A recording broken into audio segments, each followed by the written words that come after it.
en faveur de notre pays, de sorte que les manipulations tendant à provoquer le soulèvement ne puissent pas prospérer.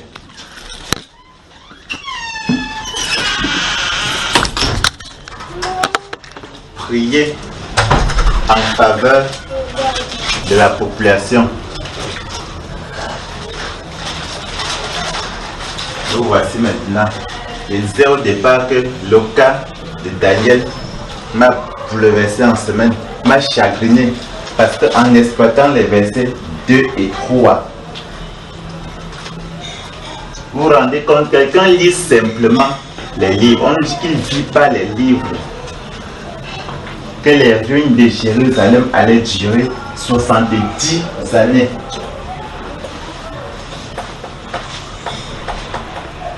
Le seul fait, il a lu. Subitement, le verset 3 nous dit qu'il se tournait vers le Seigneur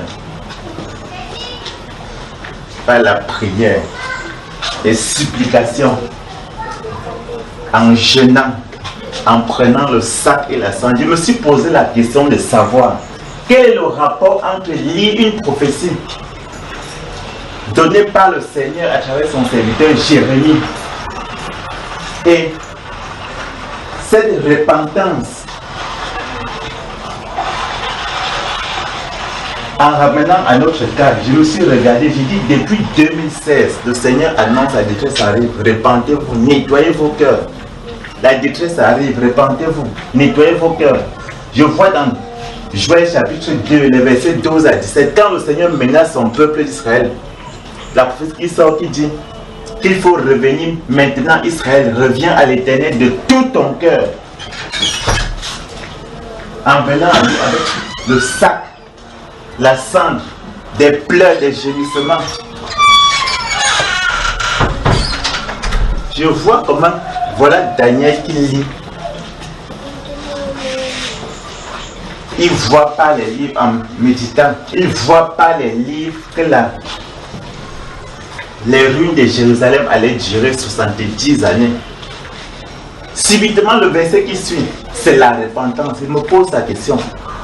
Que s'est-il passé dans son cœur pour qu'en lisant et en prenant conscience, il entame un jeûne sans qu'on ait à convoquer, sans attendre que quelqu'un d'autre vienne convoquer un jeûne, sans que quelqu'un d'autre vienne lui dire il faut jeûner pendant tel nombre de temps, il faut prendre le sac, il faut prendre la cendre. Personne ne lui a dit ça. Lui, il ne voit pas les livres et tout naturellement son cœur s'incline dans la prière. Seulement à lire.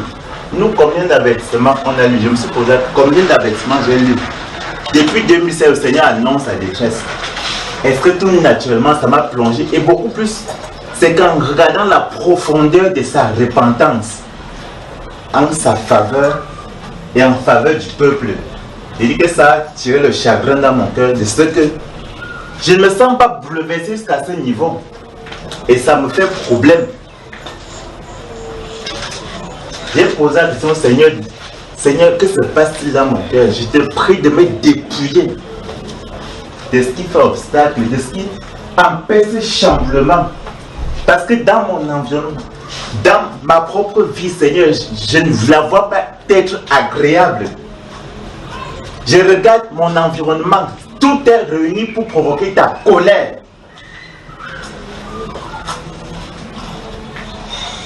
De part et d'autre, je vois comment lui il était bouleversé juste en lisant le passage. Et je regarde comment mon cœur n'est pas plié jusqu'à ce niveau. Ça me fait problème. Il dit, Seigneur, je te prie de me dépouiller. D'ôter tout voile dans mon entendement. De m'affranchir de ce qui peut favoriser ce déficit de sensibilité spirituelle. Et quand il voit seulement pas les livres, qu'il devait s'écouler 70 ans pour les ruines, ça le pousse tout naturellement à jeûner, à se repentir. Puisque le verset 20 nous donne ce qui était la quintessence de sa prière. Le verset 20 dit qu'il priait. Ça veut dire qu'il est allé devant le Seigneur Et quand on lit Daniel chapitre 6, on nous dit que 3 fois le jour, il partait prier le Seigneur 3 fois le jour dans sa chambre, la fenêtre ouverte en direction de Jérusalem. On l'a vu, il priait. Deuxièmement, il confessait ses péchés.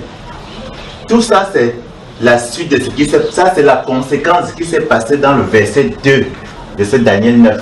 Il confessait son péché. Et on voit justement en lisant les versets qui précèdent ce verset 20 là, comment il s'est repenti pour son propre péché. Il se repentait, il demandait pardon au Seigneur pour son propre péché. Ce verset 20 nous dit. Et il va alors également, il demande également pardon pour le péché de son peuple d'Israël. La question centrale, c'est quoi? Il savait justement que c'est à cause de la rébellion et du péché que Dieu les a menés en captivité. Il savait exactement, le Seigneur l'avait promis. Quand on lit Deutéronome chapitre 28, les versets 36 à 37, le Seigneur lui avertit par Moïse que quand vous allez pécher contre moi, je vais envoyer un peuple qui va vous amener dans leur territoire, il va vous disperser. Et là, vous allez apprendre à servir d'autres dieux. Gloire à Dieu qui ne s'est pas limité seulement à l'ascension. Quand le roi Salomon finit de construire le temple et qu'il prie tel que nous voyons dans 2 Chroniques au chapitre 6, des versets 36, 37 jusqu'à 40 et 42, Salomon dit que quand ce peuple péchera contre toi, car il n'y a personne qui pêche, et s'ils sont amenés par un peuple captif, en captivité, si de là, en cause de la souffrance, ils se tournent vers toi, ils prient, exaucent des cieux leurs prières et ramènent-les dans leur pays. Et le Seigneur a créé ça dans le passage qu'on nous a donné, si nous lisons 2 Chroniques au chapitre 7, les versets 11 à 15. Parce que le Seigneur dit justement, il dit qu'il a créé la prière de Salomon. Il dit quand le peuple péchera, et puis s'ils pêchent, et si à cause de leur péché, ils reviennent à moi. Et le verset 14 vient. Si le peuple sur qui mon nom est invoqué s'humilie, prie, cherche ma face. Daniel connaissait ce passage-là, pas en intelligence, mais dans le cœur. La preuve, c'est que quand il vit par les livres, que les ruines de Jérusalem allaient durer 70 ans. Il a su directement que c'est Dieu qui sanctionnait comme ça. Il a su que le peuple d'Israël avait abusé de la patience de Dieu. La preuve, c'est que depuis que Salomon avait introduit l'idolâtrie, le peuple d'Israël a commencé à s'éloigner de Dieu. Quand un roi vient, il amplifie. Akab a aggravé la situation avec Jézabel. Certains rois viennent, ils essaient d'arranger. Josaphat de son côté essaie d'arranger. Après, notre roi vient, notamment le père de Josias, est venu, il a amené jusqu'au culte où les gens pouvaient faire passer leurs enfants par le feu. Son fils est venu, le livre de la loi a été même sous le père de Josias, le livre de la loi a disparu. Parce qu'on imitait les peuples étrangers. C'était la déchéance totale en Israël. Josias vient, à cause de sa fidélité au Seigneur, le culte est rétabli après qu'on ait trouvé le livre de la loi. Mais après lui, puisque la prophétie a sorti, le peuple a plongé, continue de plonger jusqu'à la captivité. Daniel savait que c'est à cause de la rébellion du peuple d'Israël que Dieu a prononcé une sanction aussi rude. Et la meilleure manière, puisque en lisant la parole, la meilleure manière de réparer, il n'y avait que la repentance pour apaiser le cœur de Dieu. Quelque chose m'a également frappé dans ce verset 2. Nous qui avons tendance à parler de ce Dieu miséricordieux, ce Dieu riche en bonté et en fidélité, ce Dieu tendre Père Céleste. Le verset 2 l'a encore donné, amplifiant notre visage de Dieu qui semble être perdu de vue. Vous vous rendez compte que Dieu prononce un jugement de 70 ans de captivité. Un an passe, son peuple souffre, croupi dans la misère, torture. Torturé par un peuple étranger. Un an passe, 6 souffre, 2 ans, 5 ans, 10 ans, Dieu ne change pas d'avis pour dire que j'abrège. Vous vous rendez compte, bien aimé, c'est Dieu, le Dieu dont on prononce le nom chaque jour. Il a veillé, même 50 ans, il ne dit pas que c'est faux. Il dit que vous allez purger votre peine jusqu'au bout. C'est Dieu. Voilà le Dieu que la Bible. Voilà un autre visage de Dieu que ce verset 2 là nous montre. Alors il se trouve que ce soit pour le bien du peuple. Imaginez-vous que Dieu ait laissé le peuple continuer d'aller dans ce sens. Que le peuple de Dieu, que Dieu les laisse comme ça sans les sanctionner comme il avait promis. Ça devait être la décadence, la décadence. Il a dû sanctionner comme ça pour qu'ils puissent expérimenter cette souffrance-là. Gloire à Dieu, Daniel s'est retrouvé en train d'intercéder en faveur du peuple. En faveur de telle sorte que rentrant, ils se souviennent que c'est un châtiment qui s'abattait sur eux comme ça là. Pour que maintenant ils cherchent véritablement Dieu. Et ne puissent se laisser aller à faire ce que les peuples étrangers qui les environnaient les ont poussés à faire. Cette contagion qui les a amenés. Il disait que je suis chagriné parce que en écoutant l'annonce de la détresse que Dieu appelle et qui nous invite à la repentance, que mon cœur ne soit pas aussi profond. Du coup, ma prière était: Seigneur, je te prie de me dépouiller de ce qui fait encore obstacle. Si c'est le cas pour toi, c'est toi qui sais comment tu vas. Si tu peux prier aussi de la même façon, gloire à Dieu. Si tu as trouvé mieux que ton cœur incliné, comme celui de Daniel, gloire à Dieu, tu as le ferment nécessaire pour intercéder en faveur de cette nation, comme le Seigneur nous y a confié. Amen. Amen. Je vais laisser la parole au frère Junior pour continuer.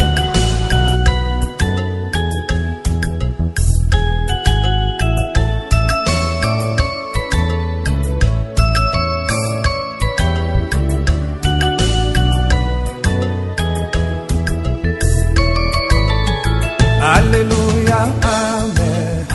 Alléluia, Amen. Alléluia, Amen. Amen. Alléluia, Amen.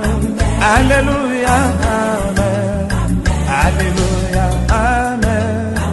Amen. Adorons les rois. Adorons les rois. Adorons les rois. Amen. Azalis, Amen. Azalis, Amen. Azalis, Amen.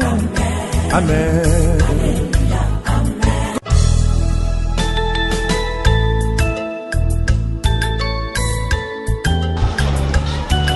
Bonsoir, bonsoir. On peut allumer le feu. On peut allumer, n'est-ce pas?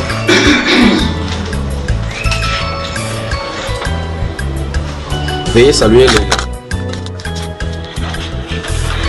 Ça va, petit garçon? Où peut pas sauter? Il est parti jouer la vie encore. Il est parti faire quoi? À l'aéroport.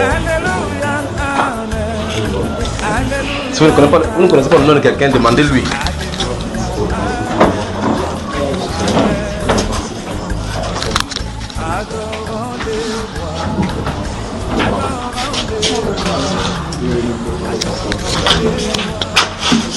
Que la grâce et la paix de notre Seigneur vous soient multipliées.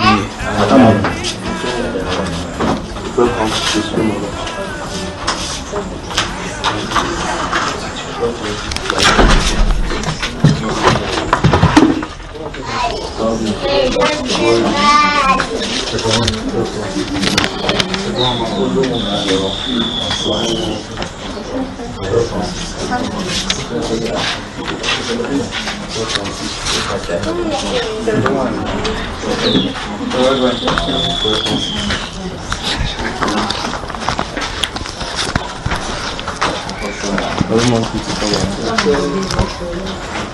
Mon frère, que le Seigneur te bénisse.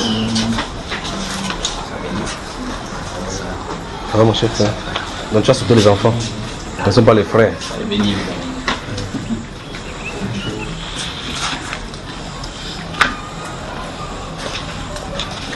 Prenons Proverbe, le livre de Proverbe,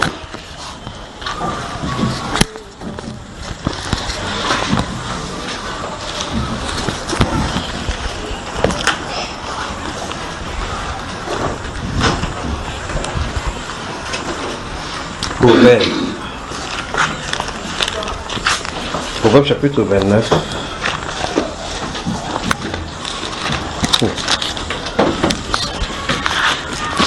Vous avez salué le frère Francis. Où le frère Francis? Tu le connais? Tu l'as vu une fois. Mais il ne te connaît pas, n'est-ce pas?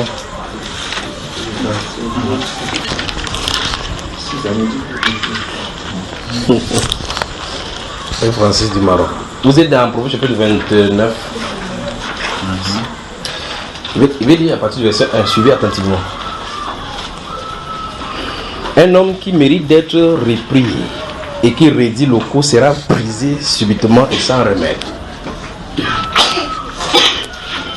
Un homme qui mérite d'être repris et qui raidit le cou sera brisé subitement et sans remède. Verset 2. Quand les justes se multiplient, le peuple est dans la joie. Quand le méchant domine, le peuple gémit. Notez la partie B du verset 2. Quand le méchant domine, le peuple gémit. Vous y êtes? Quand le méchant domine, le peuple gémit. Verset 4. Un roi affermit le pays par les partis politiques. Un roi affermit le pays par les billes. Par la justice. Un roi affermit le pays par des marabouts de protection. Par la justice. Par la justice, n'est-ce pas, frère? Souligné, on va en parler.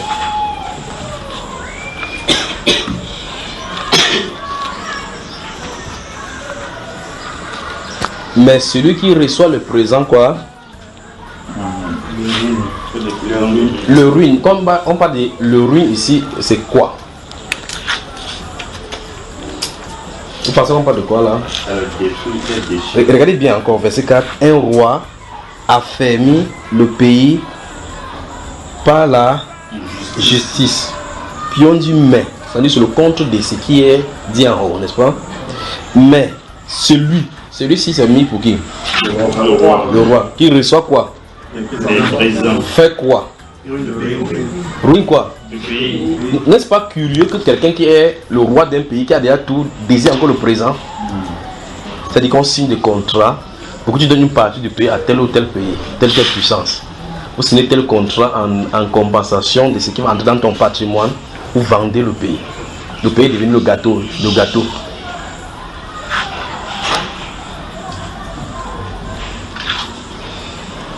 Mais pendant qu'on a des faits comme ça, le peuple a de gémir. Pourtant, le pays est censé être affermi par la justice. Gardez le doigt là-bas, allons-y quelque part.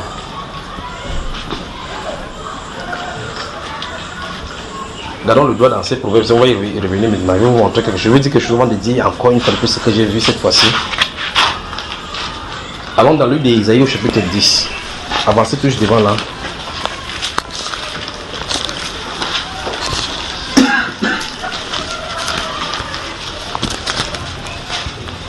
Ésaïe chapitre 10.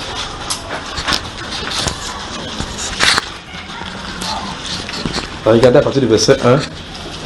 Malheur à ceux qui prononcent des ordonnances iniques, à ceux qui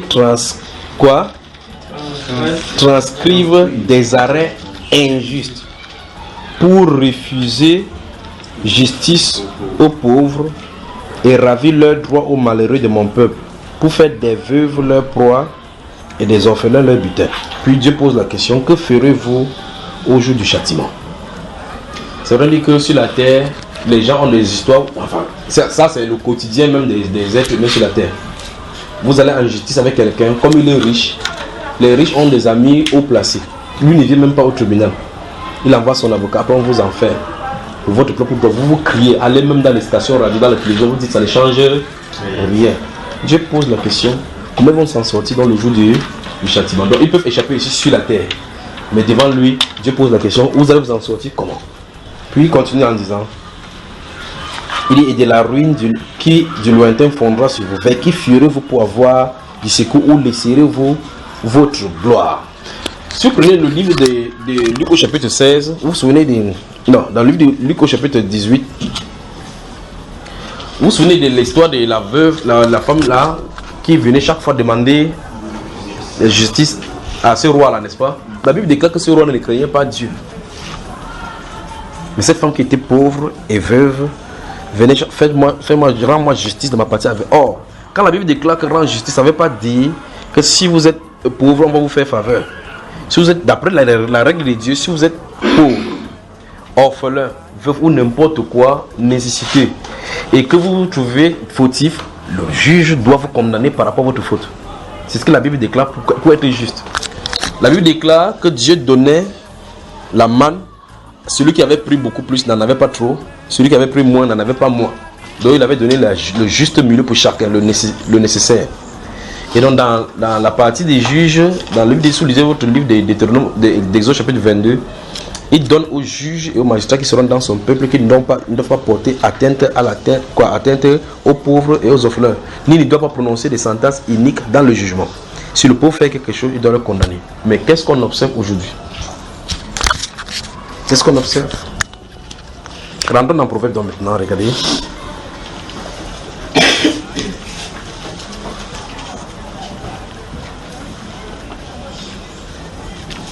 Vous y êtes dans le Proverbe chapitre 29, nous étions. Voilà, tout à l'heure, dès qu'on finit ce qu'on va lire dans le chapitre 29, on va revenir au chapitre 28. Verset 4 encore. Un roi affermit le pays par la justice, mais celui qui reçoit des présents le ruine. Donc, c'est la règle de Dieu. Vous commencez à recevoir le présent de l'extérieur, on va vous commander avec cela. Commencez à recevoir des parts du pétrole et autres. Pourtant, chaque pays a une spécificité que le Seigneur a donnée. Il n'y a pas de pays sans bénédiction. Il n'y en a pas. Parce que Dieu y a placé les êtres humains, il s'occupe d'eux. Maintenant, verset, regardez encore. On y va. Un roi affermit le pays par la justice, mais celui qui reçoit le présent le ruine. Chapitre 28. Chapitre 28, mais garantie du chapitre 28. C'est le sujet de prière ici maintenant parce qu'on va prier. Mais avant, je l'avais parlé. Chapitre 28, verset 2 dit: quand un pays est en révolte, les chefs sont nombreux. Quand un pays est en révolte, les chefs sont nombreux. Mais avec un homme qui a de l'intelligence et de la science, le règne se prolonge.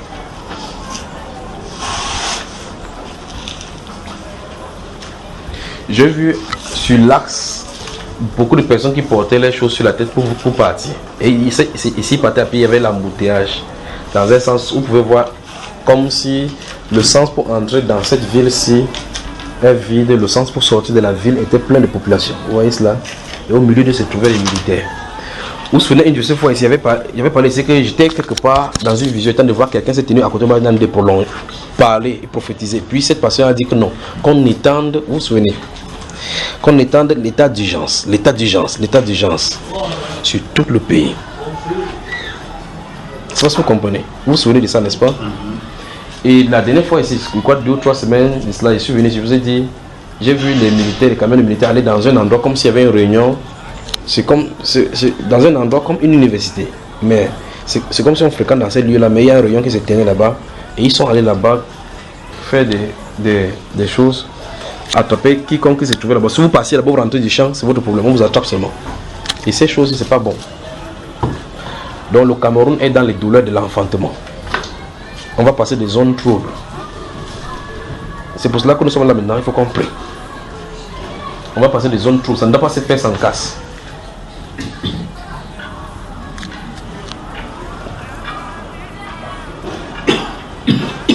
Mais si cette prière est exaucée, c'est-à-dire que si le Seigneur ferme le cri du peuple, parce qu'à partir de maintenant, il y aura seulement des manipulations, donc faites attention de ne pas tomber sur cela, des informations, manipulation des informations, donc on va donner de fausses informations de part et d'autre, pour créer des zizanies et des haines.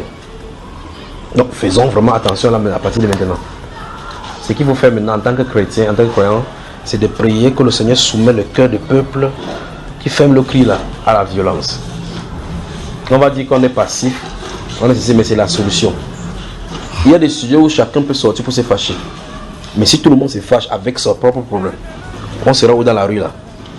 Par exemple, si on dit fâché que le régime s'est fait comme ça là, quelqu'un a été guetté en disant que c'est toi qui avais pris 1 centimètre de mes terrains. Mais tu ne sais pas que c'est pour cela qu'il est fâché. Pendant que tu vas avec l'adouas, parce que j'ai vu les adouas, je vous ai dit ici, j'ai dit non. On a écrit non. Et puis la suite, je ne dis pas. Puis ici, maintenant, voici, ici, plus jamais ça. Et en anglais, on voit enough is enough. Ce sont les pancartes qu'on porte. Enough is enough. Plus jamais ça en français. Des choses qui sont écrites sur le pancarte. Mais l'autre aussi, c'est parce que si je dis non, je dis ce qui est écrit par la suite, vous allez savoir de quoi il est question. Mais non, je dis seulement ces choses qui sont portées sur le pancarte qui sont de marcher avec cela. Mais le plus grave, c'est que on a des pilotés ici dans l'ombre. Une fois, je vous avais dit, j'ai vu un camp d'entraînement. C'est comme si on entre dans la terre, il y a des anciennes constructions au mur. Et la personne qui sont en entraîner ces gens, si ils donnent le nom, j'ai entendu Michael. Vous vous souvenez, n'est-ce pas? Michael. Et on copte les gens, leur donne un style d'instrument, vous appelez des téléphones sophistiqués. Au milieu des gens qui se parlent de l'État, se trouvent des gens qui sont des infiltrés, des groupuscules qui dérangent. Donc, vous faites des complots, vous faites des choses, des assises comme ça, là, les informations sont partout. Mais qu'est-ce qui se passe? Il faut qu'on prie. La seule prière qui puisse marcher ici, on ne peut pas arrêter ce qui vient d'arriver. On ne peut pas changer cela. C'est le cri du peuple. Parce que le vrai problème, c'est que quand le peuple se soulève et va dans la rue, pour qu'il soit retenu, c'est autre chose. Parce que lorsqu'il crie et qu'il sort, quand ces cohortes-là, en haut, descendent sur eux, ils sont sans frein. Parmi eux, il y a les bandits qui profitent pour s'en sortir. Parmi eux, il y a des gens qui ont des rancunes qui profitent pour brûler. Entre eux, les militaires maintenant entrent en scène pour commencer à violer les gens, ainsi de suite, parce qu'ils ont les armes. Ils profitent dans les organisations. Donc, ces choses-là, si ça se passe et que l'esprit descend sur les gens, personne ne peut plus maîtriser. Donc, tout le monde sera en danger. Tout le monde. Donc, la seule prière qui marche ici, que le Seigneur ferme le cœur au cri là. Il y a le changement de gouvernement qui doit se passer sur le plan céleste. Donc les tractations se discutent en haut là-bas, c'est pas terminé. Si c'est terminé, moi j'arrête la prière. Et puis je reste voir ce qui va venir. Parce qu'il faut que l'enfant soit délivré. Le Cameroun elle a une femme qui souffre des douleurs de l'enfantement. L'enfant peut rester dans le ventre. Si l'enfant laisse l'enfant, on va dire que l'enfant, la maman et l'enfant peuvent mourir. Vous comprenez, n'est-ce pas? Donc il faut que l'enfant sorte. This woman has to deliver. Elle peut pleurer sur le lit, c'est toi qui as fait ça, c'est toi qui as fait. Mais il faut que l'enfant, quand l'enfant sort, tout le monde est dans la joie. Donc il faut un bon antichrist. La transition. La transition doit être délicate. La transition doit être délicate. Donc c'est les douleurs de l'enfantement. La transition, les douleurs de l'enfantement ici au Cameroun. Et donc la Bible déclare dans ces Proverbes chapitre 28 verset 2 donc là que lorsque le pays est en révolte, donc lorsqu'il y a seulement les chefs sont nombreux. Vous allez entendre par-ci, je vous avais dit que ça va faire par spot. C'est pas encore commencé. Attendez l'ouest que l'ouest se lève. Attendez que ça se lève au nord. Attendez que le sud se lève. Le sud. Quand le sud va se lever, le sud du pays, on va vous dire exactement que les anglophones sont mieux. Attendez, ils sont là en train de dormir comme ça. On vient, on se situe le bois, à l'ouest, à l'est, on fait des choses, les gens ne disent rien. Quand ça va se lever, ici, vous allez tourner à tout endroit, il y a des foyers. Il y a des foyers de tension, des foyers de tension. Prions seulement que le Seigneur ferme le cœur du peuple au cri de la révolte. Prions. Vous voyez cela? Mais avant cela, il faut donc la repentance, comme vous avez vu dans ce dit le 2 Chroniques chapitre 7. Et dans le livre de Daniel chapitre 9. Comme le frère vous a expliqué là. Vous voyez que le prophète Daniel, comment il va expliquer ceci? Regardez, notez Amos chapitre 3, je vais vous dire quelque chose. Allons-y là-bas. Merci Père.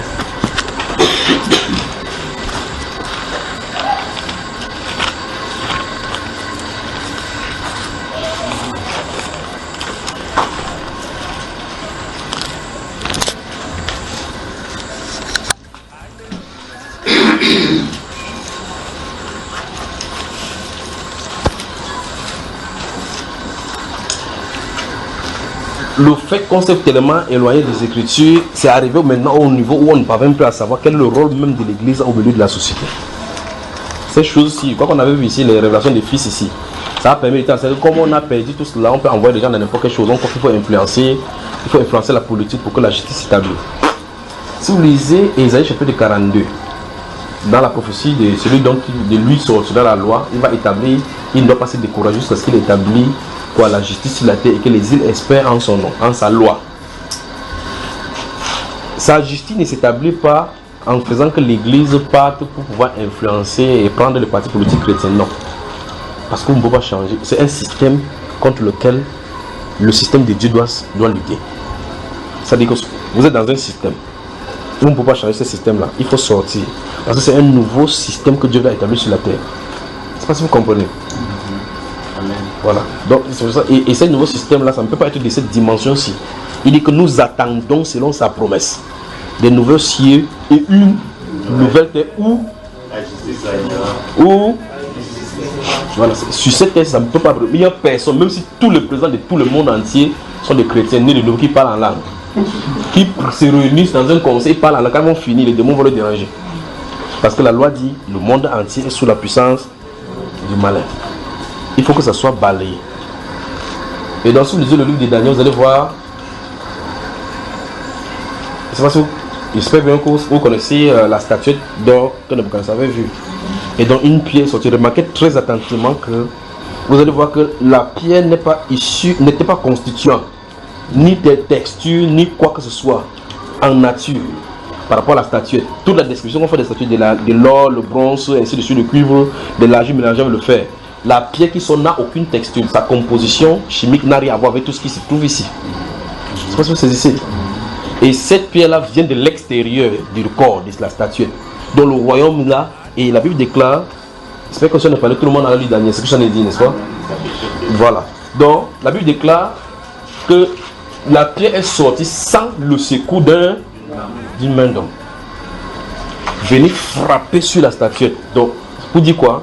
Que le royaume du monde là, le royaume du monde qui est ici, un autre royaume va venir pour détruire ce royaume. Et bien si ce royaume doit être détruit, et là on a 4 royaumes qui sont superposés, qui l'un va céder sa place à l'autre jusqu'au 4e royaume.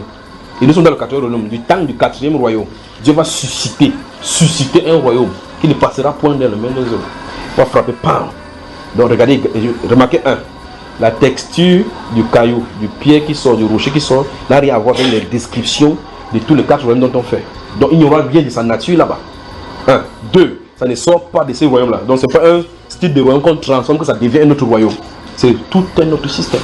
Et la Bible déclare que quand ça renverse cela, ça s'établit là-bas et ça devient une montagne. Donc si quelqu'un essaie de trouver n'importe quel verset pour justifier le fait que non, Daniel était à la cour du roi, Joseph était en Égypte, il y a un plan précis pour Israël pour avancer. Donc on ne peut pas dire que non, il faut que j'entre en politique. Daniel, il a décidé d'aller chez Nebuchadnezzar. Joseph a décidé d'aller en Égypte. Vous voyez que le plan de Dieu l'a poussé là-bas pour faire quoi que ce soit. Mais si vous prenez la décision pour dire que non, il faut que j'enfrange le parti politique chrétien pour aller influencer le public, parce qu'il faut que je multiplie les justes. À l'instant où tu as pensé créer un parti politique chrétien, tu es influencé par le démon. À cet instant, tu es influencé par le démon parce que le parti de Dieu, ou bien son royaume, ne doit pas être issu de la gestation de ce style de parti qui se trouve sur la terre. Lorsque l'idée vient en calquant sur le modèle d'ici, regardez-vous encore l'esprit, le caillou qui sort là pour venir frapper n'a pas de nature dans sa constitution chimique par rapport à aucune des choses qui se trouvent sur ce royaume-ci. Donc aucune inspiration de ce royaume-ci pour pouvoir combattre ce royaume-ci n'ira contre Satan. Ça sera seulement pour parfaire le royaume satanique. Et là, on dit que ce n'est pas un homme qui va venir faire quoi que ce soit. Donc il dit non, c'est Dieu qui m'a inspiré qu'il fait ce royaume-ci. Il dit que ça va sortir sans le secours d'un homme. Donc si quelqu'un sort n'importe quelle inspiration avec n'importe quel verset biblique, il manque dès le départ. Vous suivez? Amen. Ok. Amos chapitre 3. Amos chapitre 3.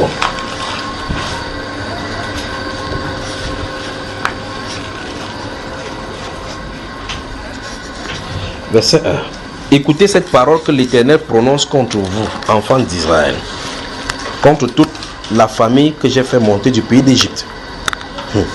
Je vous ai choisi, vous seuls, parmi toutes les familles de la terre. C'est pourquoi je vous châtierai pour toutes vos iniquités. Vous entendez ça? Ça, c'est son peuple qu'il a fait sortir du pays d'Égypte. Il leur signifie cela. Il dit qu'il les a choisis, eux seuls, en fait, pour qu'ils portent son nom. Et s'il porte son nom, il veut qu'il porte sa nature. Et sa nature, donc, on l'appelle le Dieu saint. Et par conséquent, il doit corriger tout ce dont il s'est choisi pour que sa nature puisse s'implémenter en nous. Le verset suivant. C'est pourquoi je vous châtierai pour toutes vos iniquités. 2 hommes marchent-ils ensemble sans en être convenus? Verset 4. Le lion, écoutez bien attentivement. Le lion rugit-il dans la forêt sans avoir une proie? Le lioncieux pousse-t-il des cris du fond des satanières sans avoir fait une capture? L'oiseau tombe-t-il dans le filet qui est à terre sans qu'il y ait un piège? Le filet s'élève-t-il de la terre sans qu'il y ait rien de pris? Vous voyez le langage du prophète, ce que le prophète nous dit ici. Maintenant, écoutez bien. Son ton, écoutez ce qu'il va dire maintenant. Son ton de la trompette dans une ville sans que le peuple soit dans l'épouvante. Maintenant, il utilise le langage de son époque parce que, avec ce langage-ci, ceux de son époque peuvent bien comprendre. Mais c'est le langage des prophètes ici. Il dit, si on sonne le trompette dans une ville, les gens vont trembler parce que cette trompette-là annonce les calamités, annonce une guerre imminente. Ça veut dire qu'il faut que le peuple se prépare au combat. Je ne sais pas si vous saisissez, frère. Il dit qu'est-ce qu'on sonne parce que quand on dit c'est la guerre n'est pas bon pour quelqu'un. Alors chacun doit être dans l'épouvante. Mais ici, donc, on se passe depuis. Préparez-vous, la détresse arrive. Préparez-vous, la détresse arrive. La détresse arrive. Ça se discute en haut là-bas. Depuis 2009. Avec le drapeau du Cameroun, j'ai pris quoi vous avez été là? Depuis 2009, que j'ai annoncé déjà depuis 2009. Là, non, le Cameroun est un îlot de paix. Non. C'est parce que c'est pas le décret qui est en haut. La paix, le calme qu'on a tout autour de nous, on donne la signification. Le Cameroun est un îlot de paix. La paix apparente peut être des signes avant-coureurs, avant la tempête. Et vous voyez, un jour, citant de l'île, je ne sais pas de quoi je parlais, on parlait de Moab subitement. Il a dit Cameroun. Il est en captivité. Vous voyez, comme il était resté seul, son goût lui est resté. Comme tu restes, tu n'as pas de châtiment, tu n'as pas de truc, ton goût est resté. Et puis l'orgueil peut venir envelopper. Il faut qu'il soit secoué. Mais c'est Dieu qui est derrière ceci. Souvenez-vous de cela. C'est le plan de Dieu pour manifester ses fils qui sont ici. Parce que l'heure est arrivée, il va faire sortir ses prédicateurs. Ici, ils sont là nombreux, les jeunes là. Maintenant, regardez. Son-t-on de la trompette dans une ville sans que le peuple soit dans l'épouvante? Arrive-t-il un malheur dans une ville sans que l'Éternel en soit l'auteur? Maintenant, essayez de le défendre n'importe comment. Essayez de le défendre n'importe comment. Il dit qu'il est l'auteur des malheurs. C'est l'Éternel des amis dont on parle ici. Le Dieu bon et miséricordieux, riche en bonté, qui pardonne les iniquités, les éloigne comme l'Occident est éloigné de l'Orient. On dit le malheur qui arrive dans les villes, c'est lui qui le fait. Mais il y a donc la chose qui vient par la suite, il dit, car le Seigneur l'Éternel ne fait rien sans avoir révélé son secret à ses serviteurs, les prophètes. Parce qu'ils doivent sonner de la trompette. Ils doivent sonner de la trompette pour avertir le peuple pour qu'il se prépare au combat. Dans la Bible, c'est comme ça. Quand il va appeler la famine sur la terre, vous avez lu dans le livre des apôtres, il dit, tiens là, il y aura une famine. Quel est l'intérêt de Dieu d'appeler une famine sur la terre? Dieu reste au ciel. Votre nourriture en bas, ça le dérange? Quand on mange, ça diminue la ration du ciel? Non. La question c'est, quand il appelle la famine, Dieu appelle la famine sur la terre. Qu'est-ce qu'il a de rechercher derrière cela en appelant la famine? Il veut, parce que quand on est privé de nourriture, on peut facilement réfléchir. On peut facilement crier. Quand vous mangez, vous êtes satisfait, vous avez la bénédiction, on n'a pas le temps de prier. Vous avez le temps de maintenir la bénédiction et multiplier. Quand il n'y a pas, on dit Seigneur, Seigneur pouvoir, Seigneur, Seigneur. Là où on comprend Seigneur. Mais quand c'est bon, frère, tu es où? Il m'en va libre accompagner les gens. C'est comment tu es où? Non, il faut que je fasse promener ma famille. Je suis un simple chrétien dans votre assemblée. Un simple chrétien. Il dit, car le Seigneur l'Éternel ne fait rien sans avoir révélé son secret à ses prophètes. Écoutez, verset 8. Le lion rugit-il? Le lion rugit. Qui ne serait effrayé? Le Seigneur l'Éternel parle. Qui ne prophétiserait? Alors, si c'est dit quelque chose en haut, et qu'il est ordonné qu'on dise, on doit dire, préparez-vous maintenant. Achetez maintenant votre sac de riz et gardez.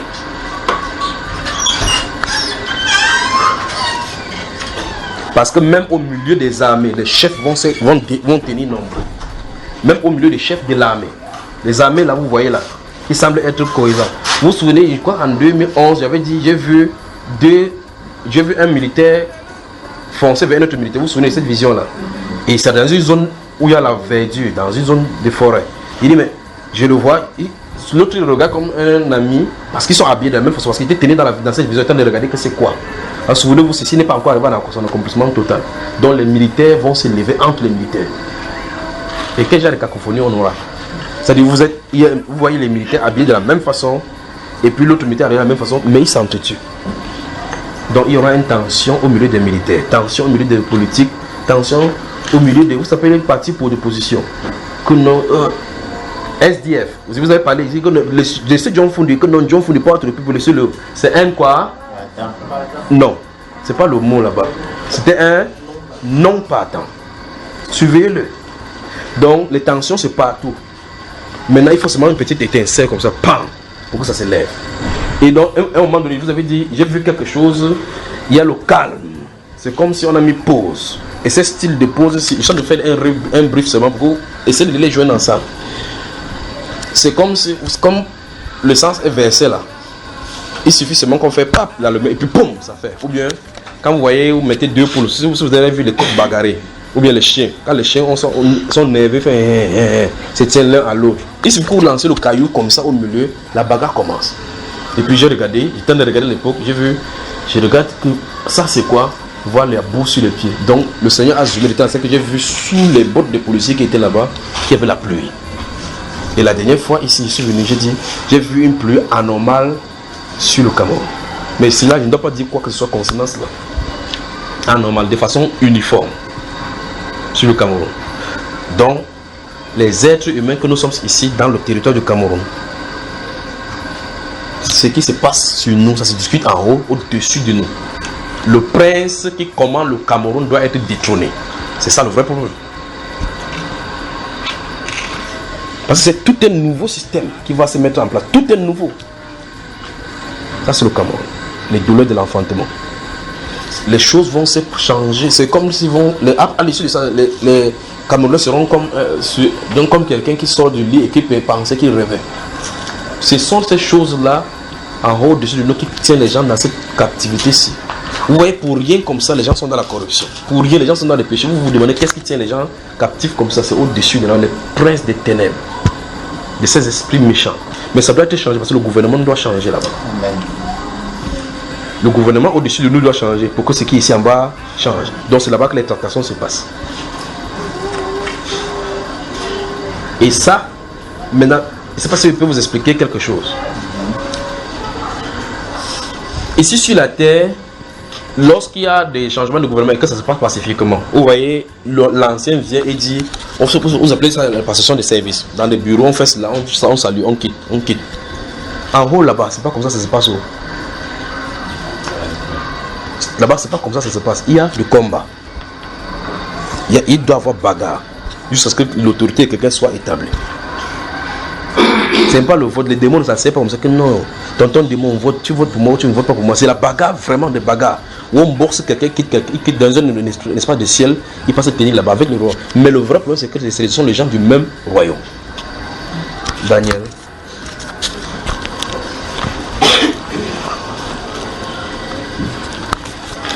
Le but de Satan, c'est de maintenir les gens comme ça. Vous allez voir effectivement comment les gens réagissent en disant que non, les Africains sont trop subjugués par la religion. C'est ça, c'est l'intellectualisme du moment qui est en train d'amener les gens dans cette direction. On dit que pendant que les gens sont en train de développer en Europe, en Occident et au là-bas, la religion est en train de tuer les gens. Ils appellent ça la religion. Satan veut à tout prix les faire assimiler les mêmes choses qu'il a fait en Europe pour que l'amour de Dieu disparaisse dans leur cœur. Au détriment de quoi? De la science, de la découverte, de la prouesse humaine. C'est-à-dire le Dieu homme veut s'établir en lieu et place du Seigneur. Daniel, chapitre 10 là.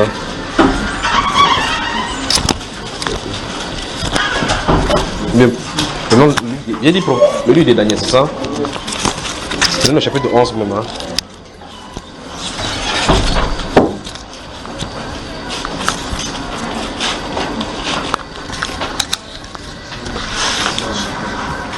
Notez le chapitre 10 ou le chapitre 11. Je prends d'abord le chapitre 11.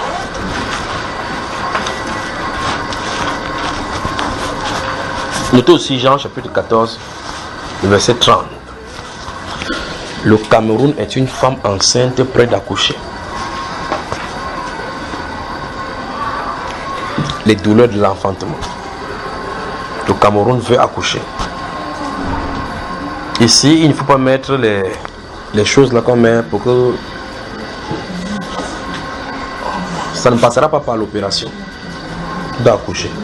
Ça doit passer par les douleurs de l'enfantement. Ça doit être douloureux. Il faut que ça soit seulement bref. Chapitre 11, verset 1. Écoutez, il va lire le verset 1 du chapitre 11 et puis on va revenir au chapitre 10. Et moi, la première année, nous sommes au chapitre 11 de Daniel, là, le verset 1. Et moi, la première année de Darius, le maître, j'étais auprès de lui pour l'aider et le soutenir. La personne qui en a de parler ici, c'est qui? Daniel. Voilà. Maintenant, je vais te faire connaître la vérité. Qui en a de parler? Celui qui a quitté nous, c'est la fille. Je recommence verset 1. Et moi, la première année de Darius, le maître, j'étais auprès de lui pour l'aider et le soutenir. Vous y êtes? Qui parle? L'ange qui a parlé à Daniel. Qui parle dans ce chapitre 11, verset 1? Celui qui est brillant, Daniel, l'homme de l'homme, un an. Les frères, si vous avez moi, papa Taïn. On est là, n'est-ce pas? Bon, alors chapitre 10. Oui, on est ensemble vraiment.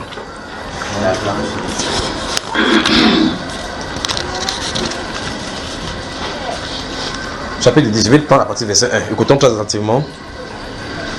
La troisième année de Cyrus. Regardez les noms. Regardez le chapitre 11.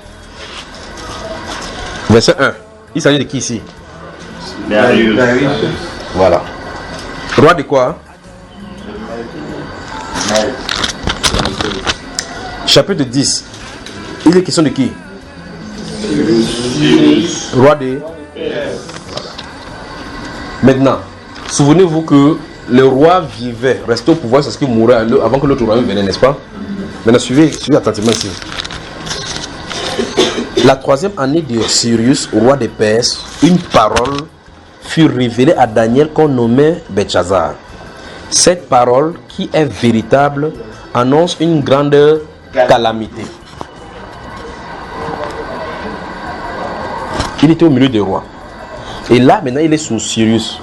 Si vous prenez votre livre d'Ésaïe, au chapitre 45, vous allez voir c'est Cyrus dont il est question, que Dieu a prophétisé. On a prophétisé son nom, même avant, Ésaïe avait prophétisé son nom qui viendrait. Ici, la Bible déclare que Daniel était là dans ce royaume-là. Il était l'un des conseillers du roi, troisième même du royaume.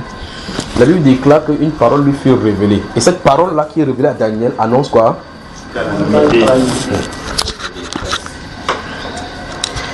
Il fut attentif à cette parole et eut l'intelligence de la vision. Maintenant, regardez, les prophètes, c'est de quoi on en a parlé ici. Si vous prenez le livre du prophète Jérémie par exemple, vous allez voir comment Dieu va dire, regarde là. Qu'est-ce que tu vois, Jérémie? Il dit quoi? Et il voit ces chaudières là positionnées où? Lisons ici. Verset 2. En ce temps-là, moi, Daniel, j'ai fui 3 semaines dans le deuil. Je ne mangeais aucun mets délicat. Il n'entra ni viande ni vin dans ma bouche et je moignis point jusqu'à ce que les 3 semaines fussent accomplies à cause de la parole qu'il a entendue. Le 24e jour du premier mois, j'étais au bord du grand fleuve qui est Hiddekel. Je levai les yeux, j'ai regardé et voici il y avait un homme vêtu de lin et ayant sur ses reins une ceinture d'or du phase. Son corps était comme un des chrysolites, son visage brillait comme l'éclair. Ses yeux étaient comme des flammes de feu, ses bras et ses pieds ressemblaient à des lérins polis, et le son de sa voix était comme le bruit d'une multitude. Moi, Daniel, je vis seul la vision, et les hommes qui étaient avec moi ne la virent point. Mais il fut saisi d'une grande frayeur et il prit la fuite pour se cacher. Donc la présence de cet être là-bas, personne ne voyait ce qu'il était là-bas, mais le prophète lui voyait ce qui s'est positionné à côté d'eux. Mais sa présence amenait la terreur, la frayeur. Verset 8. Je restais seul et je vis cette grande vision. Les forces me manquèrent. Mon visage changea de couleur et fut décomposé et je perdis toute vigueur. D'autres ont 4 anges dans leur char, ils poisent les pieds en causant avec eux. Verset 9. J'entendis le son de ses paroles. Et comme j'entendais le son de ses paroles, je tombais frappé d'étourdissement, la face contre terre. Et voici une main me toucha et secoua mes genoux et mes mains. Puis il me dit, Daniel, homme bien-aimé, sois attentif aux paroles que je vais te dire. Vous y êtes? Et tiens-toi debout à la place où tu es, car je suis maintenant envoyé vers toi. Lorsqu'il m'eut ainsi parlé, je me tins debout en tremblant. Il me dit, Daniel, ne crains rien, car dès le premier jour où tu as eu à cœur de comprendre, il a reçu une parole. Mais il est entré dans l'investigation de cette parole-là pendant combien de temps? Mais le problème, c'est qu'il sait que la parole annonce quoi? Non, pas seulement une calamité. Ça annonce quoi? Qu'est-ce que la Bible a appelé, frère? C'est une grande calamité. Faites attention avec le langage. La Bible parle de grandes... La calamité est différente de grandes calamités. C'est pour ça qu'il était terrifié. Et il dit qu'il a compris l'intelligence de la vision. Parce que c'est donné en symbole, mais lui il comprend. Maintenant il veut comprendre les tenants et les aboutissants de ces calamités. Quand, où, comment ça va se dérouler. Et pourquoi. Maintenant suivons cet être-là lui parler. Verset 12 encore, il me dit, Daniel, ne crains rien. Car dès le premier jour où tu as eu à cœur de comprendre et de t'humilier devant ton Dieu. Soulignez ce bout de phrase.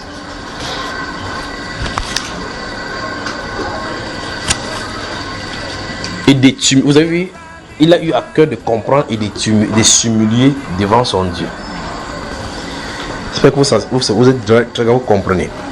La Bible déclare, tes paroles ont été entendues et c'est à cause de tes paroles que je viens.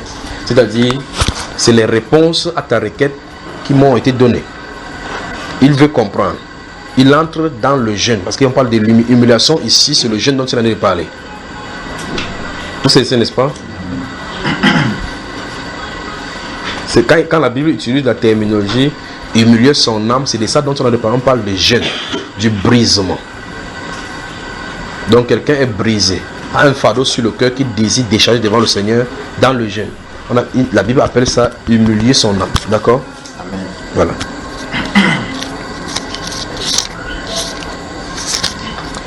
La Bible déclare, verset 13, souvenez-vous de la personne qui en a parlé. Verset 13, le chef du royaume des Perses m'a résisté 21 jours.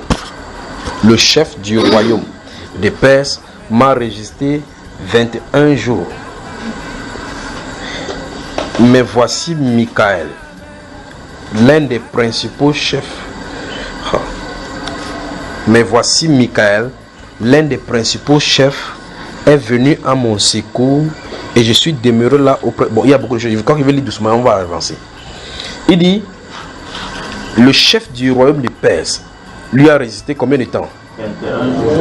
Là-bas en haut, on a dit quand cette tête-ci a apparu, les personnes ne voyant pas sa présence ont pris la fuite. Mais un roi a pu lui résister 21 jours. Un roi, n'est-ce pas? Le chef d'un pays a pu lui résister. Donc le président de la République lui a résisté, n'est-ce pas, frère? Pardon? Donc ça veut dire que c'est l'être qui est au-dessus du prince de ces pays-là, n'est-ce pas? Donc ça veut dire que c'est cette tête-là qui est au-dessus, là. Le monsieur qui est ici, qui signe les décrets haut de là-bas, le fait sous influence. Qu'il l'admet ou pas. En tout cas, tous savent qu'il travaille avec les esprits. Même si vous ne le voyez pas avec les vestes, frères, ils savent. Ils savent ce qui les visite.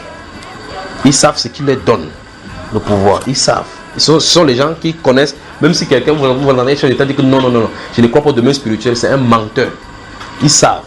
Il n'y a personne qui peut s'asseoir là-bas sans avoir une visitation spirituelle. Ils savent. C'est pour ça que 2 jours après, ils changent. Vous avez quelqu'un qui dit, oh, je vais porter votre volonté, je vais porter votre volonté. Ne croyez pas aux politiciens. Aucun policier ne croyait. Même s'il dit des choses qui sont vraies, c'est Lucifer qui l'inspire. Parce qu'il faut qu'il flatte pour que vous donnez votre accord. Il n'y a pas un système démoniaque, plus démoniaque que les démons, même comme le système de démocratie. Parce que c'est l'expression de qui? Du peuple. Et le peuple, chaque fois, remarquez, quand c'est établi, ça s'oppose à Dieu. Maintenant, quand il se va dire, oh, telle personne, le garçon là, il parle bien, il ferait un bon candidat. Je lui donnerai mon suffrage. Donc, quand il monte là-bas, c'est lui qui décide de tout. Il décide de tout. On lui impose ce qu'il doit faire. Qu'est-ce qu'il va venir te dire? Il va venir t'expliquer que non. Sachez qu'il ne savait pas que là-bas on impose ces choses-là. Il y a une autre réalité que vous ne pouvez pas comprendre. Ils vont vous dire ça? Non. Parce que le trône, il n'y a aucune autorité sur la terre sans autorité spirituelle. Aucune. Les niveaux d'autorité que nous avons sur la terre ici ont une correspondance spirituelle. Vous êtes chef de classe, oui, vous avez le démon au niveau de chef de classe. Vous êtes chef de département, vous avez un démon niveau chef de département. Vous êtes chef de famille, vous avez un démon niveau chef de famille. Ils sont nombreux plus que nous sur la terre. Les êtres avec qui nous côtoyons chaque jour sont plus nombreux que la population terrestre. Il dit, ça c'est pour ici. En haut encore, c'est grave de peuplade. Sous la terre, c'est très grave. Dans les eaux, c'est très grave.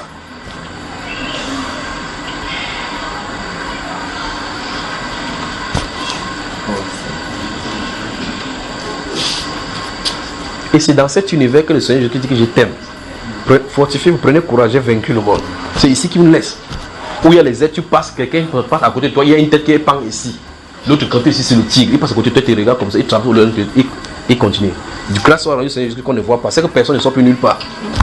Vous êtes dans votre salon en train de parler comme ça, quelqu'un se traverse comme ça, vroom, il dit qu'il me poursuit.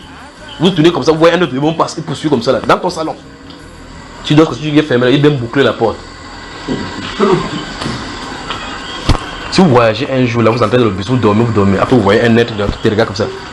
Les dents au niveau de là, les yeux là, les oreilles. Il dit, tu vas où? Tu vas te réveiller, frère. Donc, grâce soit rendue au Seigneur que nous ne voyons pas ces choses. Grâce soit rendue au Seigneur, parce que si vous voyez, en tout cas, voici une preuve ici.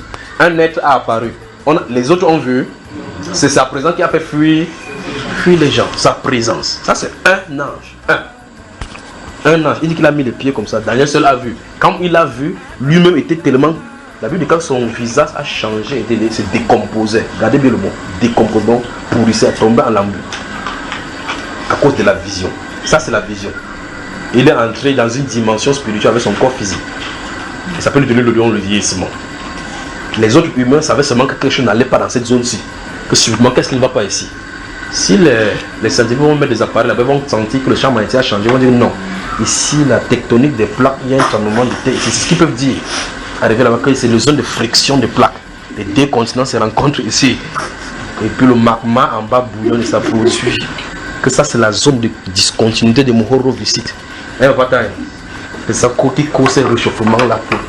Mais il y avait un être là-bas. Ils sont 4 là-bas. Aux États-Unis, maintenant, il y a une lignée. Ils ont formé la ligne, attaché des chaînes comme ça sur eux. Ils attendent avec le marteau. Là, sur les États-Unis. Ils attendent seulement. C'est comme ça, ils sont là comme ça. Quand ils vont faire PAM, le continent va, vous allez entendre bug. Et puis on va dire non, il y a eu un tremblement de terre. Ça, c'est ce que l'être humain peut dire parce que la terre a tremblé. Mais quelque chose va le faire trembler, c'est le frappe des marteaux. Mais ça va arriver sur les États-Unis. C'est la pause que Dieu a mise là comme ça. Maintenant, chez nous, un être est sur en haut là-bas, il y a un bagarre. On cherche qui va être établi. Donc il faut qu'il y ait une pause au Cameroun où l'enfant sort. Maintenant ici, la Bible déclare que cet être-ci s'est présenté. Daniel seul a vu la vision. Il a le problème avec sa chair. Mais on lui dit que le résultat de ses requêtes, de sa prière sur la terre, ont causé la venue de cet ange-là. Il dit c'est à cause de tes paroles. Depuis le jour où tu as eu à cœur de comprendre et de t'humilier devant ton Dieu, la parole est sortie. Et c'est à cause de ta parole que je suis venu. Puis il dit, verset 13, le chef du royaume de Perse, c'est là le problème. Le chef du royaume de Perse m'a résisté 21 jours. Donc pendant les 21 jours, durant qu'il était dans la prière, le combat s'est passé au-dessus de lui sans que sur la terre il n'y ait pas de couacs. Mais regardez maintenant sur qui posait sur la terre. le bagage, sur le plan physique, la main du ciel comptait sur un homme, le prophète Daniel. Regardez bien à l'esprit ce que je viens de dire. Sur le plan physique, sur la terre, les autres personnes, le roi s'est levé le matin, les gardes du corps sont là, chacun fait son truc, ils font le conseil des ministres. C'est pas vrai? Les gens vont, d'autres vont à l'hôpital, le médecin va à l'hôpital, les anciens vont à l'école, ils partent à l'école. Chacun va à ses occupations. Le prophète était dans l'intercession parce que quelque chose se passait sur ce pays-là. Les gens qui n'ont pas accès dans l'autre dimension ne savaient pas ce qui leur est arrivé. Quand il y aura un changement de région, on dit Cyrus l'a dérangé même. Il y aura toutes les choses à dire. Mais qu'est-ce qui a amené son renversement et quel est le but? C'est le plan de Dieu qui a amené de s'accomplir.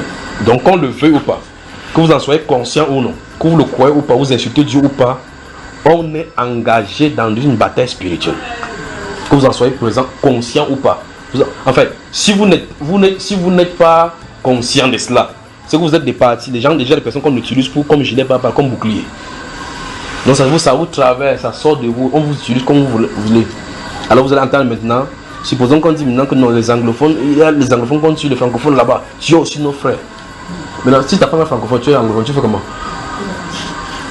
Vous allez tuer votre femme.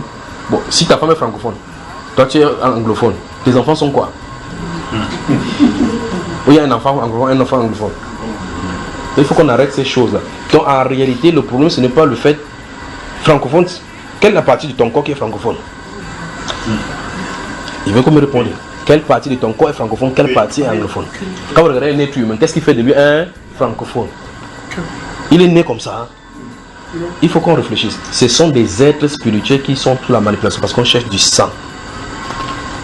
Donc, ces choses-ci, il faut qu'on prie que le Seigneur ferme le cœur du peuple à l'appel de la violence.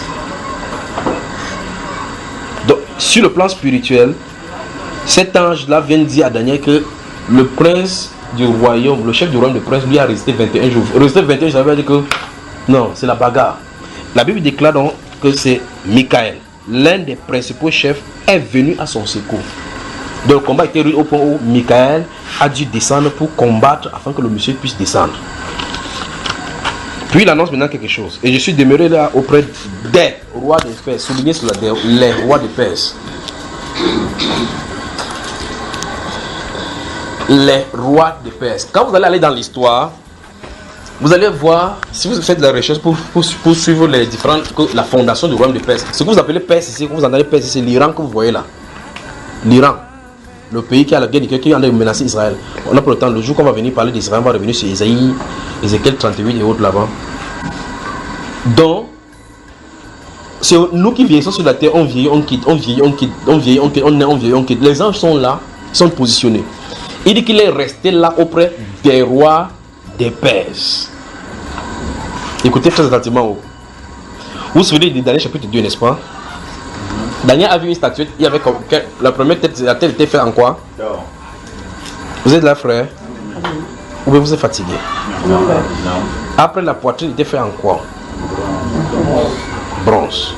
Et puis cette poitrine là qui était faite en bronze là, l'ange a interprété comme étant quoi? Bon, d'abord allons-y. La tête d'or était quoi? Babylone. La poitrine. Comment? Mède et Perse. Vous voyez? Et l'ange lui explique que, comme tu as vu la tête là, après la tête va venir, après Nebuchadnezzar. Son royaume va passer sur la terre. On voit effectivement que non. Tel pays qui dominait ne domine plus. On dit que non, c'est parce que sa croissance économique, les philosophes vont sortir qu'il y a des développements. Les analystes économiques vont dire que, constitutionnellement parlant, l'économie a fait des choses. D'où la décadence, la montée aux enfers, ils vont sortir tout ça déterminé sur la terre. Mais aucune de ces choses-là ne décide de la puissance d'un royaume. Un royaume est fort sur la terre lorsque son esprit en haut là-bas est fort. Point.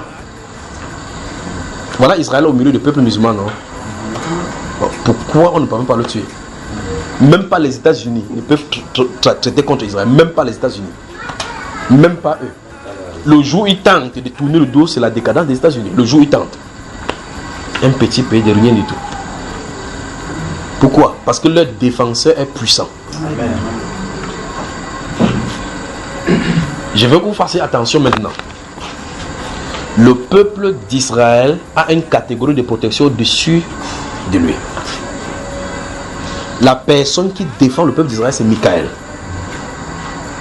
C'est pas ce que c'est ici. Vous saviez cela?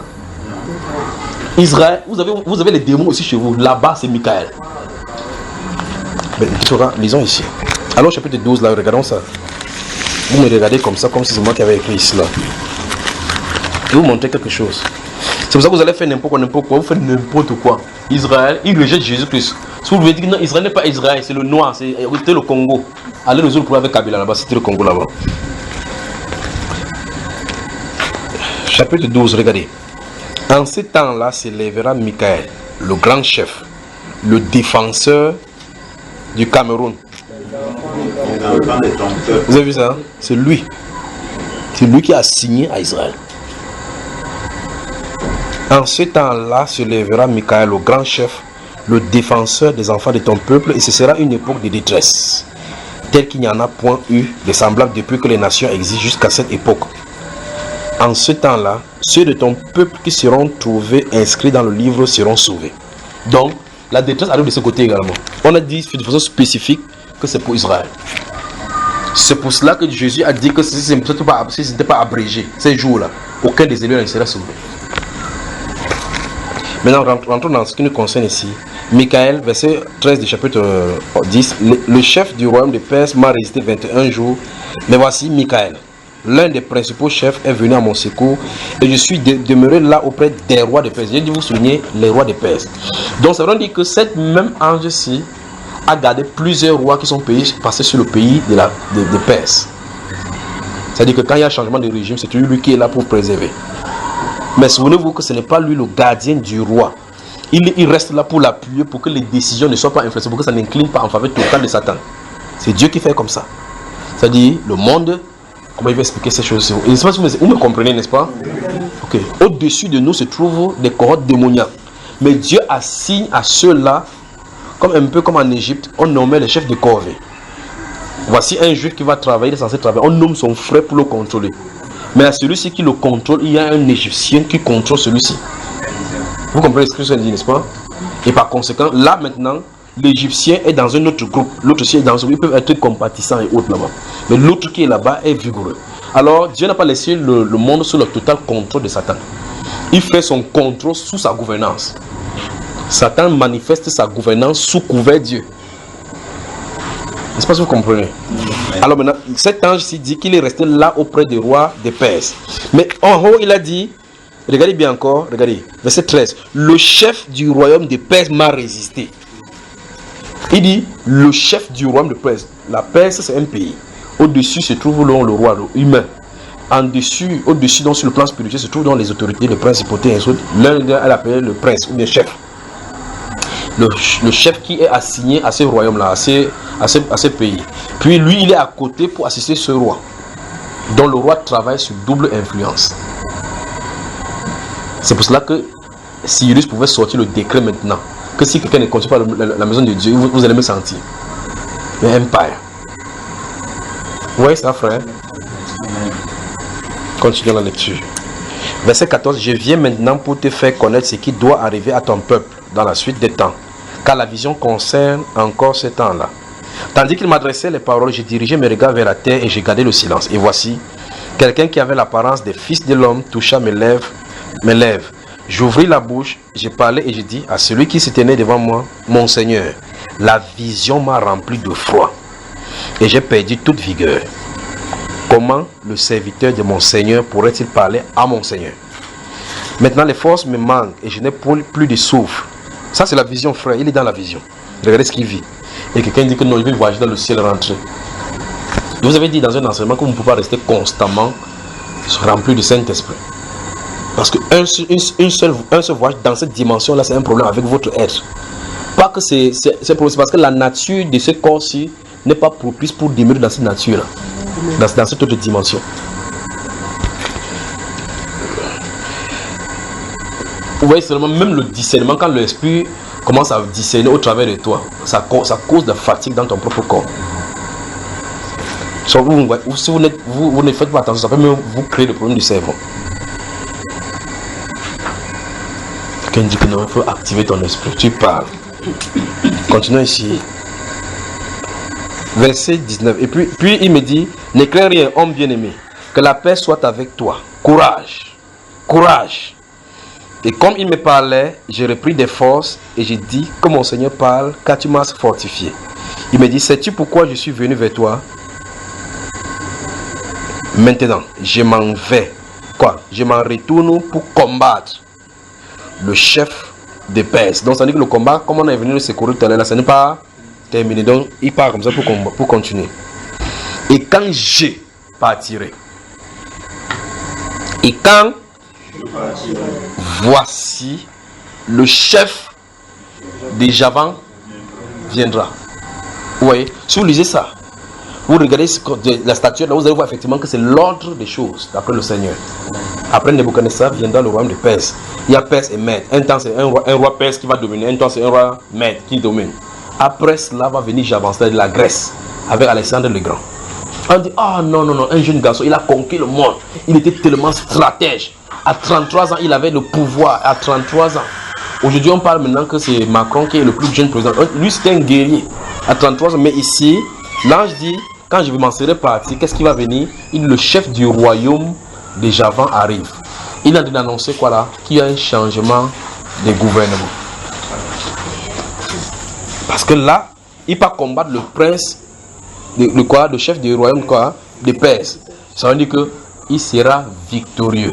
Quand il va le renverser, maintenant, un autre régime va se positionner. Donc le régime ne change pas sur la terre pour rien, ni à cause de vos votes. Tout se décide en haut. Fermez les Bibles donc.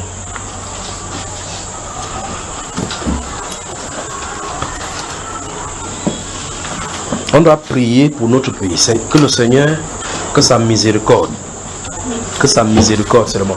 Comme dans ce livre de Zacharie, chapitre 11, là, où il a dit qu'il va verser l'esprit de grâce et de supplication à Jérusalem, les gens vont tourner le cœur. Il faut que nous, au Cameroun, et quel que soit l'endroit où on se trouve, ne cédez pas au cri de haine, où il y a n'importe quoi. Ne participez pas de près ou de loin à ces choses-là. Qu'est-ce qu'il faut faire? Il faut prier sur n'importe quoi, il faut prier. Parce que quand l'esprit l'a saisi, quelqu'un, vous allez voir, quelqu'un va prendre la machette, tuer son frère, après dire qu'est-ce qui se passe.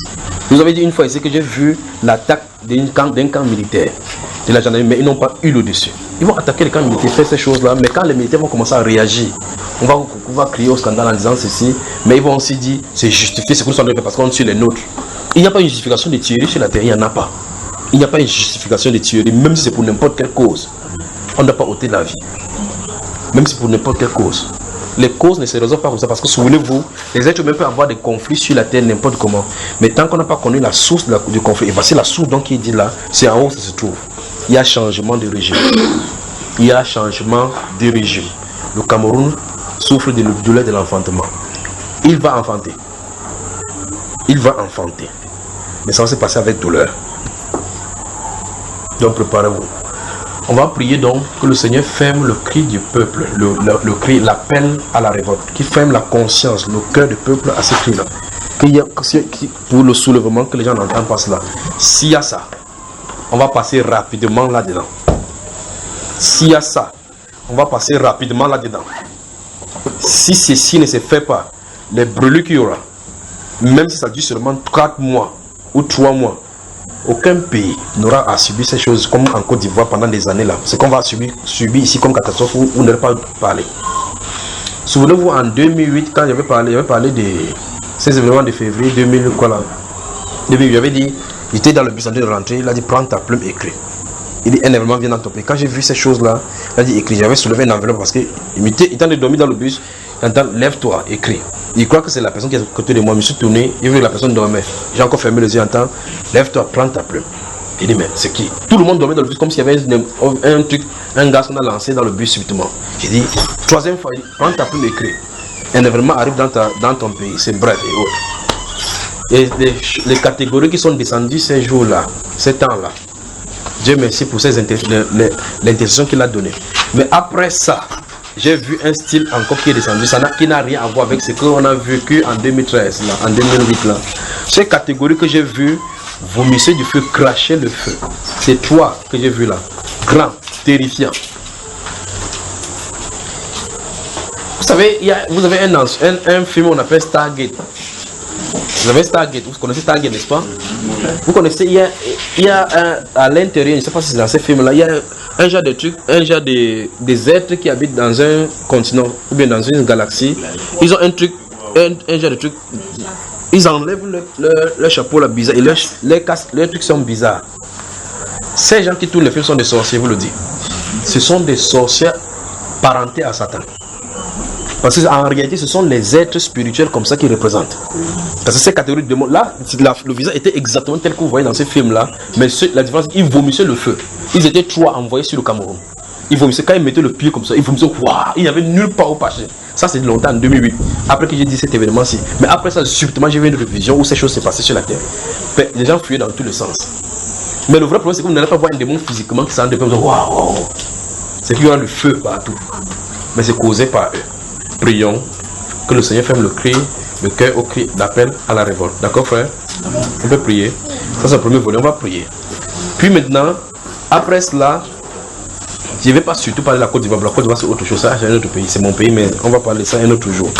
Après cela, il faut qu'on demande pardon à Dieu pour toutes ces... Regardez ce que Daniel a fait. Lorsqu'il a vu par les livres que ça devait s'accomplir 70 ans selon le temps que le Seigneur s'était fixé selon le prophète Jérémie, n'est-ce pas? Première chose, il a reconnu qu'ils étaient coupables en captivité à cause de l'iniquité depuis les chefs qu'on a désobéi aux lois, à la voix de ses prophètes. Et il l'amène en captivité. N'est-ce pas, frère? Amen. Mais il est venu auprès de Dieu pour obtenir l'intercession. Le lion ne peut pas rugir sans qu'il apprend. Si la trompette sonne, le peuple doit être dans l'épouvante. Si le Seigneur parle, on doit prophétiser. Donc prions. Prions. On peut prier maintenant, n'est-ce pas? Prions. Prions. Prions. Prions. Prions. Prions. Parlons au Seigneur. Présentez nos frères du nord au sud, de l'est à l'ouest. La limitation géographique qui nous a été accordée n'a pas de division. Ce n'est pas la langue qui doit nous diviser. Nous sommes un. Nous formons un peuple. Demandons au Seigneur de venir en aide au peuple camerounais, au peuple du Cameroun. Depuis les dirigeants jusqu'au plus bas niveau de la population. Que le cœur de la population, la conscience soit fermée à l'appel à la révolte. Père, nous présentons notre pays entre tes mains. Dieu de gloire, nous présentons ce pays, le Cameroun, entre tes mains. Seigneur, prosterné au devant de toi, Père de gloire, avec tout ce peuple-ci, ici, Père, nous élevons la voix pour prier. Que ta miséricorde, Père de gloire, parle pour notre pays. Ô Dieu de gloire, nous présentons ce pays entre tes mains, du nord au sud, de l'est à l'ouest, nord-ouest, sud-ouest, littoral, sud. Oh Dieu, nous prions au Père de gloire que chaque personne, de façon individuelle, Seigneur, soumets les cœurs de ces personnes à toi.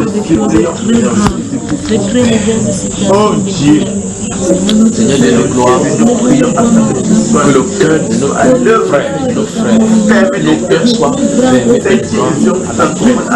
fermés à la révolte. Écoutez ce langage de division. Et vos revendications les plus légitimes pour la Dieu de gloire, tu n'as pas changé. Inspirer les hommes pour lancer des cris de révolte et de l'aide Seigneur, pour le cœur soit ferme le cœur des chrétiens, Seigneur, ferme le cœur des jeunes, Seigneur, mon Dieu, mon roi, pour qu'ils soient insensibles à ces cris de révolte et de haine. Notre Dieu et notre roi est éternel. Je me sens avec depuis longtemps. Ferme nos cœurs, le cœur des Camerounais, qui est le silence, la défense. Donne au Dieu gloire, tout se passe dans le calme. Lorsque les gens vont lancer les cris, je les appelle pour le boycott, les appelle pour la révolte, les appelle de Seigneur, que tu fermes les cœurs des enfants, que tu fermes les cœurs des Camerounais à cette minute. là, qu'il soit insensible à ce crime-là, et qu'il décide de faire cela au nom de ta puissance. C'est pourquoi nous te prions, Seigneur, d'envoyer ton esprit là.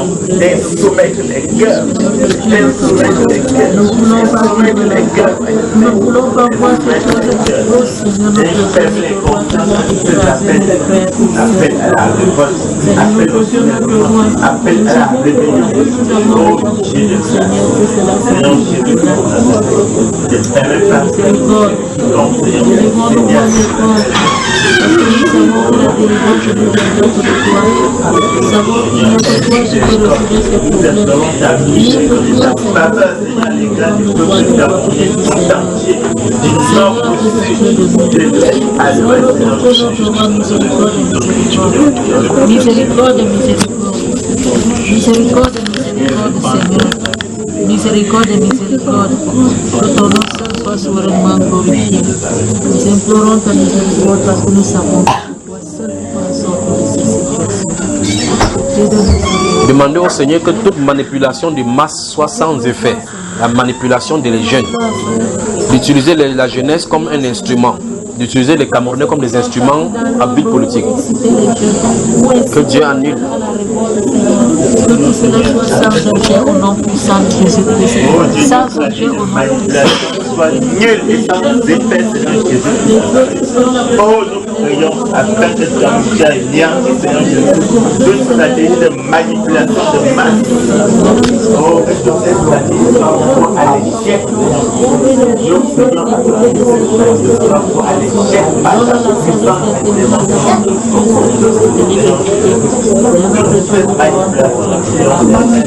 Merci Seigneur. Merci Seigneur parce que nous ne serons jamais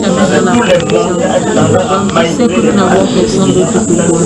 Tu sais que nous n'avons personne d'autre que toi. Tu sais que nous ne croyons que nous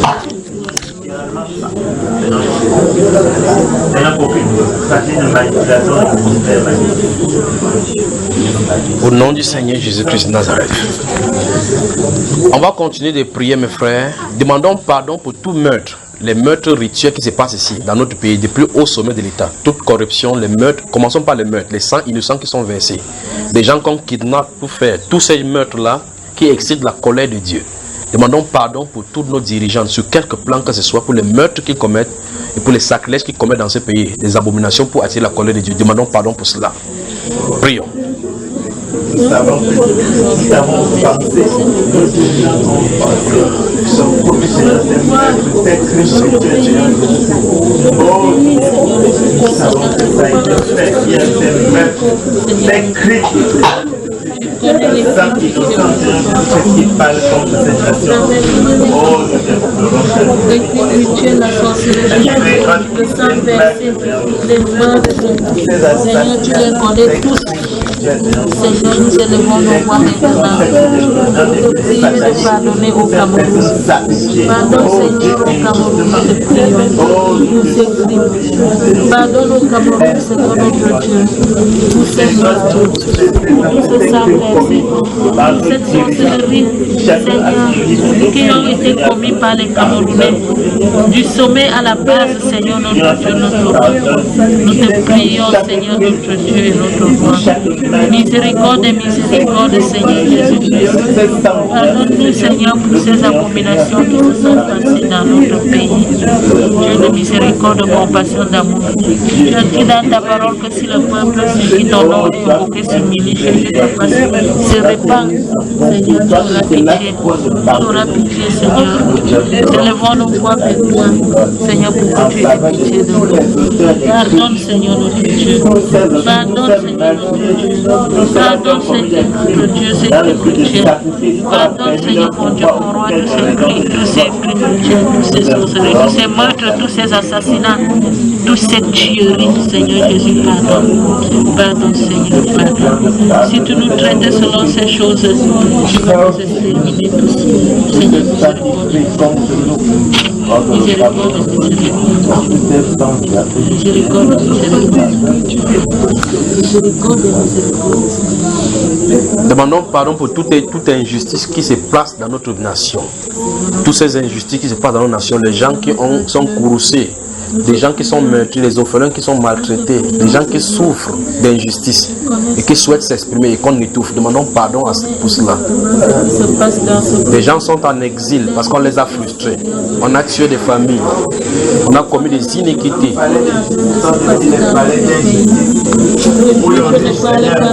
À cause de son argent, à raison du pauvre, l'administrateur ne juge pas d'une manière droite. ces personnes injustement Commande ne juge pas d'une manière droite.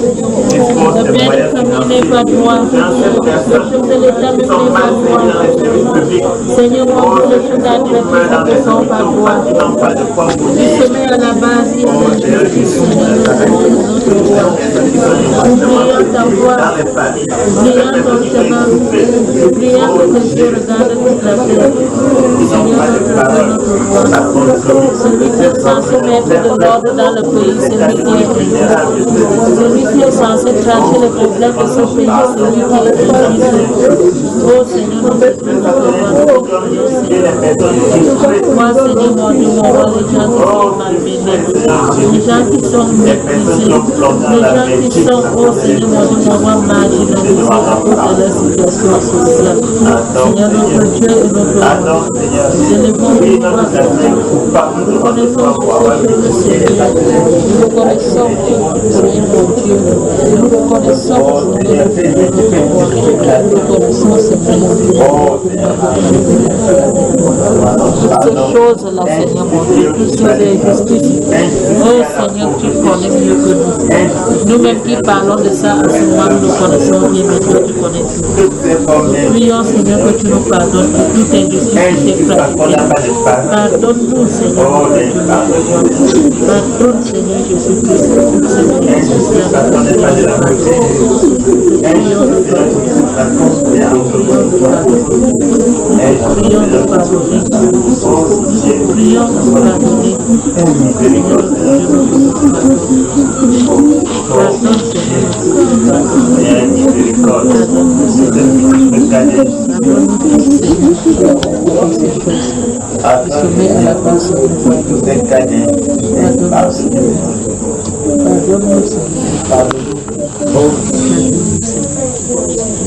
Alléluia.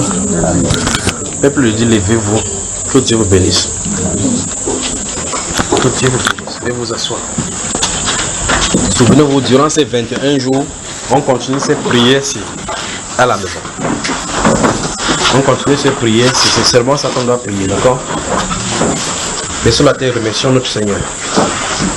Tendre Père, nous te sommes reconnaissants pour ce que tu fais pour nous. Merci Père de gloire pour notre cri que tu entends. Merci Seigneur parce que c'est toi qui nous as invités à la prière. Tu as dit au Dieu de gloire que si ton peuple, ce qui est moqué sur ton nom, Seigneur, et prêchait ta face, c'est de toutes de ces mauvaises œuvres, au Dieu de gloire, du haut de cieux, tu écouteras. Père, je sais, au Dieu de gloire, que dans ce pays, tu as placé les hommes de vérité. Des gens qui vont parler en ton nom et qui parleront à haute voix et feront retentir ta trompette. Je te remercie, Père de gloire, pour ces jeunes, au Dieu de gloire, que tu suscites du nord au sud, de l'est à l'ouest et même à l'extérieur de ce pays-ci. Merci, Père de gloire, pour ton esprit que tu déverses sur le pays, pour tes enfants que tu suscites dans ce pays. Merci, Père de gloire, parce que tu nous donnes, au Dieu de gloire, des temps de rafraîchissement dans ce pays. Merci, Dieu de gloire, pour ton amour pour nous. Merci, ô Père, pour tout ce que tu vas faire à partir de maintenant. Au nom de Jésus-Christ. Amen. Amen. Écoutez maintenant. Préparez-vous au changement. Préparez-vous au changement. C'est vrai qu'on a du mal, souvent quand on habite quelque part dans une maison, on a du mal à aller chercher une autre maison parce qu'on est déjà habitué. Vous êtes habitué à un système. Préparez-vous au changement. Bonne soirée.